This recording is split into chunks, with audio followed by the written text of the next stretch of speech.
الرحمن الرحیم، خبر والوں کا زبان حال۔ روایتوں میں ملتا ہے کہ حضرت عیسیٰ علیہ نبینا علیہ السلام ایک پہاڑی پر چڑھے، وہاں ایک شخص کو تپتی ہوئی دھوپ میں نماز پڑھتے ہوئے دیکھا۔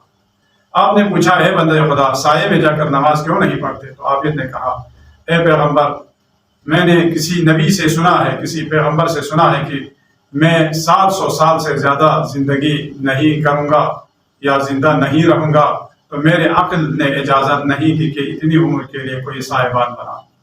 حضرت عیسیٰ علیہ نبینا علیہ السلام نے فرمایا، کیا تمہیں پھر آخری زمانے کی امت کی خبر دوں جو 100 سال سے زیادہ زندہ نہیں رہیں گے، لیکن وہ لوگ ایسے ایسے مکانات، قلعے اور باغات بنائیں گے جیسے وہ ان میں 1000 سال زندہ رہیں گے۔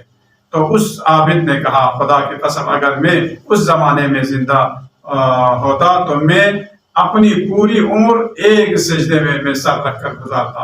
اس کے بعد حضرت عیسیٰ علیہ السلام نے سے کہا انہوں نے، یا نبی اللہ، اس غار میں جا کر آپ ذرا دیکھ لیں۔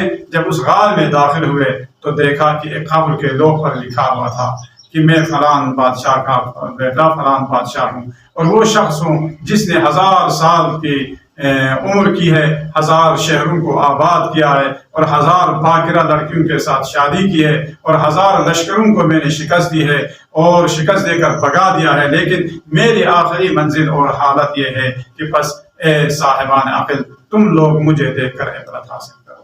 لہٰذا اللہ کی بارگاہ میں دعا کرتے ہیں کہ ہم سب کو ان واقعات اور حالات سے عبرت حاصل کرنے کی توفیق عطا فرمائے۔ السلام علیکم۔